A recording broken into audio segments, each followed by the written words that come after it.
কত ডিগ্রি? 1000। এই আগুন যদি আপনি লোহার মাঝে ধরে রাখেন 40 বছর, লোহা গলবে না, গরম হবে কিন্তু গলবে না।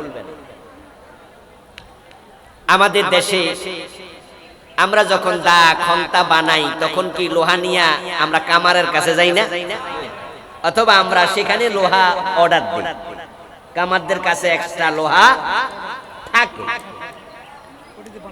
দেখবেন যে কামাররা লোহা দিয়া দা খন্তা বানানোর সময় এটা আগুনের ভিতরে ঢুকায় দেয়,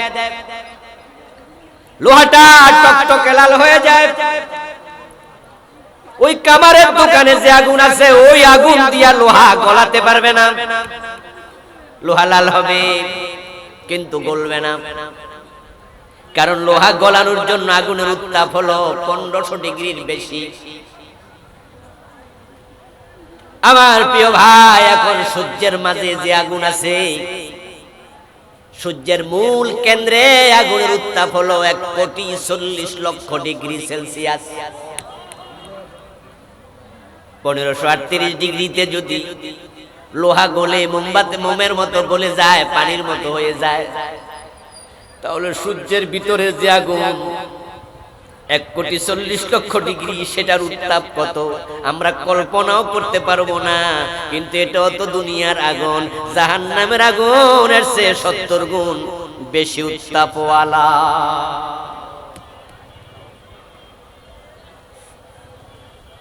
ইন্না আযাবাহা কানা গরামা। আল্লাহ কোরআন মাজিদে বলছেন জাহান্নামের আগুন বড় গরম, বড় উত্তপ্ত। জাহান্নামে গিয়ে 1 সেকেন্ড থাকার মতো সামর্থ্য আমাদের নাই, তাই আমরা সবাই জান্নাতে যেতে চাই। এখন রাসূলকে অনুসরণ না করলে জান্নাত পাওয়া যাবে না। ক্বালান নবী সাল্লাল্লাহু আলাইহি ওয়াসাল্লাম তাফতারিকু উম্মতি আলা 73 মিল্লাতান কুল্লুহুম ফিন-নারি ইল্লা ওয়াহিদান। রাসূলুল্লাহ বললেন আমার উম্মত হবে 73 দল, তার মাঝে এক দল মাত্র জান্নাতি, কুল্লুহুম ফিন-নার, বাকি 72 দল হবে জাহান্নামী। আমি ওয়াজ করছি, আপনারা শুনছেন, বুঝের মানুষ বুঝলে জবাব দিয়েন। আমার উম্মত 73 দল, রাসূলের উম্মত বলতে কি হিন্দু বুঝায়? কথা বলতে হবে, বুঝায়? খ্রিস্টানরা রাসূলের উম্মত, ইহুদিরা কোনদিন বলছে আমরা মুহাম্মাদের উম্মত? বরং ফিলিস্তিনের দিকে তাকায়া দেখেন, ইসরায়েলের ইহুদিরা নবী মুহাম্মাদের উম্মতের মাথার উপরে বোম্বিং করছে। রাসূলুল্লাহ সাল্লাল্লাহু আলাইহি ওয়াসাল্লামের মেরাজের মসজিদ, যেখান থেকে মেরাজ শুরু হয়েছে মসজিদে আকসা, ইসরায়েলি ইহুদিরা আসে, মুসলমানদের প্রথম কিবলা মেরাজের রাসূলের মেরাজের মসজিদ, মসজিদ আকসাকে দীর্ঘদিন পর্যন্ত দখল করে রেখেছে। নবী মুহাম্মাদের উম্মতেরা ওই মসজিদে ঈদের নামাজ পড়তে গেলে নামাজ চলাকালে ইহুদিরা গুলি মারে হত্যা করে।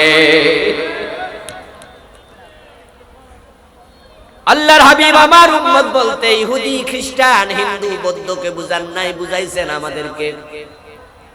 এখন আমরা সবাই তো জান্নাতি নয়, 73 দল হবে, মাত্র এক দল জান্নাতি। এখন জান্নাতি দলে নিজেকে ঢুকাতে হবে, কারণ জাহান্নামে যায়া তো থাকতে পারবেন না, সহ্য করতে পারবেন না। এখন জান্নাতি দলে নিজেকে ঢুকাতে হলে জান্নাতি দল চেনা দরকার আছে কিনা? জান্নাতি দল কথা কিন্তু বুঝিয়েন, মিল্লাহ, মিল্লাহ মানে দল, মিল্লাত আবিকুম ইব্রাহিম, মিল্লাত মানে জাতি, দল। আমরা যখন মারা যাই কবরে রাখার সময় একটা দোয়া আছে, বিসমিল্লাহি ওয়া আলা, এটা কি ভাবনাতে নাই? সারা দেশেই তো আছে, তো আমরা পড়ি। বাংলা অর্থ হলো বিসমিল্লাহি, আল্লাহর নামে, আলা মিল্লাতি রাসূলিল্লাহ, রাসূলের দলে তুলে দিলাম। তাহলে রাসূলের একটা দল আছে না নাই? উম্মত হবে 73 দল, জান্নাতি কয় দল? তাহলে জান্নাতীয় দল আছে না নাই? এখন আমাদের দেশে এমন অনেক পীর পাওয়া যায়, এমন খতিব পাওয়া যায়, বক্তা পাওয়া যায়, যারা কয় আমরা কোনো দল করি না। সুবিধাবাদী মুনাফিক টাইপের কিছু আলেম আছে না না?